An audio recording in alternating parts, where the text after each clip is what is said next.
Hello friends, तर स्वागत आहे आपलं या यूट्यूब चॅनलवरती. मित्रांनो, चॅनलवर नवीन असाल तर चॅनलला नक्की सबस्क्राईब करा व अशाच नवनवीन अपडेट्स पाहत राहा. तर आजच्या भागामध्ये आता इंद्रा व राणी आपल्या रूममध्ये आलेली असतात आणि इंद्रा राणीला समजावत असतो की राणी, हे जे कोणी काही केलंय ना, आपले फोटो ज्यांनी व्हायरल केलेत ना, त्यांनी फक्त एक बाकी काहीही हेतू नाही त्यांचा, फक्त खूप साऱ्या लाईक येतील, कमेंट येतील यावरूनच आपले फोटोज व्हायरल केले आहेत. आणि लगेचच आता इंद्रा एका माणसाला फोन करतो आणि ज्या माणसाने फोटो व्हायरल केलेले आहेत त्या माणसाचा लगेचच मला नंबर हवाय असं सांगतो. आणि तो माणूस लगेचच इंद्राला नंबर सापडून फोनवरती टाकतो. इंद्रा लगेचच त्या अनोळखी माणसाला फोन करतो आणि बोलू लागतो, लगेचच ताबडतोब फोटो डिलीट करा. तो अनोळखी माणूस इंद्राला काही ओळखच देत नाही.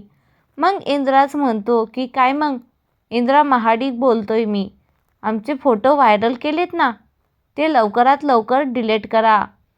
इंद्रा त्या अनोळखी व्यक्तीला खूपच बोलतो.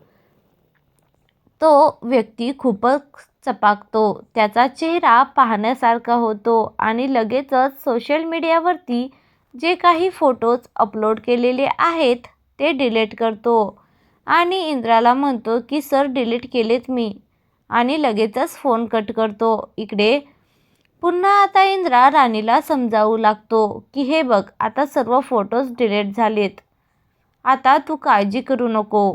राणी बोलते, हो सर, हे सर्व झालं, पण मालती मॅडमने जे काही आपल्याला आपल्यामध्ये अंतर ठेवायचं सांगितलेलं आहे ना, ते आपण आता असंच चालू ठेवायचं. इंद्रा बोलतो, अगं नाही राणी, याची काहीही गरज नाही. राणी तेवढ्यातच इंद्राचं काहीही न ऐकता तिथून निघून जाते. आणि आता इकडे मालती खूपच खुश असते. इंद्रासाठी नाश्ताही सकाळचा ती बनवत असते. इंद्राच्या आवडीचे पोहे ती बनवत असते. तेवढ्यातच आता इंद्रा नाश्ता करतो, पण आता इकडे मालती त्याच्या ऑफिसला जाण्यासाठी डब्याचीही तयारी करू लागते. इंद्रावरती खूपच प्रेम आहे असं दाखवते. आणि आता मालतीचं खरंच इंद्रावरती खूप प्रेम असतं, पण राणीमुळे तिचं हे सर्व वातावरण बिघडत असतं. आणि लगेचच आता ती इंद्राला ऑफिसमध्ये डब्बा नेण्यासाठी बॅग पॅक करून देते. आणि आता उर्मिला हे सर्व नाटक पाहत असते. इंद्रा आता ऑफिसला जाण्यासाठी निघतो. मालती लगेचच इंद्रासमोर येऊन बोलते की अरे, नाश्ता कसा झाला होतास? तुझ्या आवडीचेच पोहे केले होते बाबा आज तर. आणि आता दुपारचं जेवणही तुझ्या आवडीचंच केलंय. आणि आता संध्याकाळच्या जेवणालाही मी तुझ्या आवडीचंच करणार आहे बाबा सगळं. आणि आता इंद्र हे सर्व ऐकून, काय हा फालतूपणा लावलं ह्या आईनं, आणि उगाचच काळजी दाखवण्यासारखं का करत आहेस? राणीशी इतकं वाईट वागते आणि माझ्याशी इतकं चांगलं का बरं असं असं मनातली मनात विचार करत असतो. आणि लगेचच आता मालतीला तो काहीही न बोलता तिथून निघून जातो. आणि उर्मिला तेवढ्यात तिथे भाजीला फोडणी देण्यासाठी येते. म्हणजेच मालती व इंद्रामध्ये वादळ पेटून देते आणि बोलू लागते की काय मग, या आईचं तर इंद्रा भाऊजी एक शब्दही न ऐकता निघून गेले. त्या राणीनं काय जादू केली बाबा? आता इकडे मालती खूपच चिडलेली असते. आणि लगेचच आता इंद्र इकडे गाडी घराबाहेर काढतच असतो. तेवढ्यातच मालती त्या गाडीसमोर येऊन उभी राहते आणि इंद्रा हॉर्न वाजवतच असतो. इंद्राला काही मालतीशी बोलायचं नसतं. इंद्रा फक्त हॉर्न वाजत असतो. गाडीचा मोठमोठ्याने हॉर्न ऐकून घरातील आता सर्वजण बाहेर येतात आणि मालतीला आबा ओरडू लागतात की मालती, काय करत आहेस हे तू? मालती बोलते, मी काहीही नाही करत. या राणीनं जी काही आमच्या मायलेकरांमध्ये फूट पाडण्याचा प्रयत्न केलाय ना, तो तुम्हाला दिसत नाही, आणि मी हे असं करते तर ते तुम्हाला लगेच दिसतं. आबा बोलतात, मालती, काय फालतूपणा लावलाय तू हा, आणि चल हो बाजूला हो. इंद्रा मात्र गाडीतून खाली उतरतच नाही. सर्व बोलणं त्यांचं गाडीतूनच ऐकत असतो. आता राणीही बोलू लागते, मालती मॅडम, मी काहीही नाही केलेलं. आणि मालती बोलते की हो का, आता इथपर्यंत काय कमी केलंस का तू? आणि आता इथून पुढे माझ्या मुलाला माझ्याशी बोलायचंही नाही असं सांगून ठेवलंयस ना तू, आणि काय केलं हे सांगतेस का तू मला? माझ्या मुलाला माझ्यापासून बोलण्यापासून दूर ठेवलंयस तू.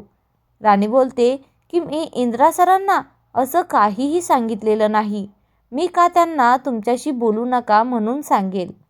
आता आबाही खूपच मालतीवरती चिडलेले असतात आणि लगेचच आबा उर्मिलाला विचारतात, उर्मिला, तू तर होतीस ना मालतीसोबत, मग काय झालंय नेमकं हे तरी सांग मला. उर्मिला म्हणते की मालती काकीने खूपच प्रेमाने इंद्रा भाऊजीसाठी डब्बा तयार केला होता आणि सर्व त्यांच्या आवडीचेच पदार्थ होते, पण इंद्रा भाऊजी काकींना काहीही न बोलता तिथून निघून आले. मला तर खूपच वाईट वाटत आहे. आबा बोलतात, मी फक्त तुला काय विचारलंय हे सांग, तुझं नको सांगूस मला. आणि आता आबा बोलू लागतात की मालती, हे बघ, तू ना राणीचा खूप छळ करत आहेस. मालती बोलते, काय, मी छळ करत आहेस आणि तुम्ही याला छळ म्हणतात? उर्मिला म्हणते, ना बाबा, माझा तर मालती आईने कधीच छळ केला नाही. आबा बोलतात की तुम्ही राहिल्या मोठ्या घराण्यातल्या होता ना तुम्ही, आणि आता इथेही मोठंच भेटलं, त्यामुळे तुमचा कस काय छळ होईल? राणी राहिली बिचारी वस्तीतली, गरीब घराण्यातली, त्यामुळे राणीचा आता हेच तर कारण आहे मालतीला राणीवरती चिडचिड करण्याचं. आता मालतीचाही न ऐकता ती खूप बोलू लागते आणि माझ्या मुलामध्ये व माझ्यात फूट पाडायचं कारण ना ही राणीच आहे. किती वेळा सांगितलंय मी हिला, भिकारडी कुठली, राणीला जे नाही ते बोलत असते.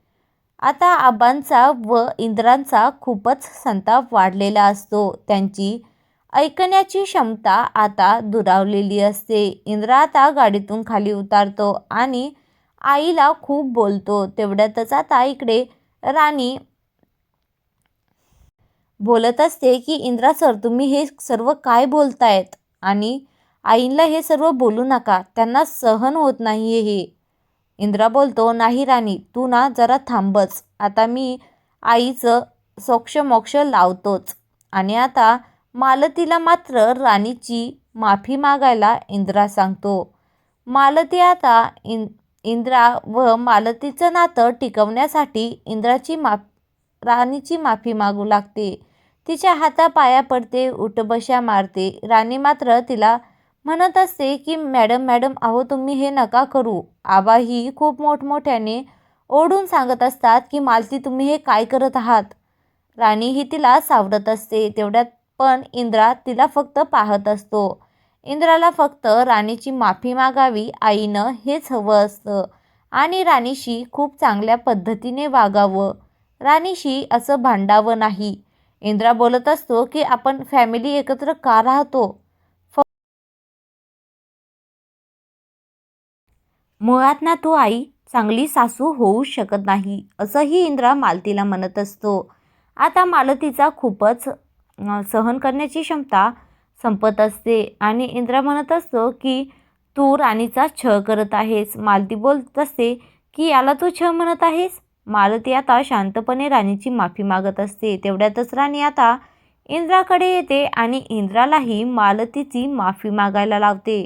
इंद्रा मात्र मालतीकडे पाहतही नाही आणि फक्त सॉरी असं म्हणतो. आता पुढे उर्मिला आता मालती व इंद्रा राणीमध्ये खूपच कडाक्याचं वातावरण निर्माण करणार आहे. आता इकडे राणी हॉस्पिटलमध्ये गेलेली असते आणि इंद्रा फॅक्टरीमध्ये. तर आता इकडे इंद्रा राणीला बोलावत असतो आणि उर्मिला मात्र एका व्यक्तीला त्यांचा पाठलाग करायला सांगतच असते.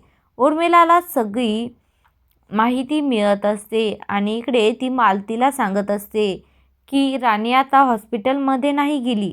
मालती बोलते की मग कुठे गेली ती?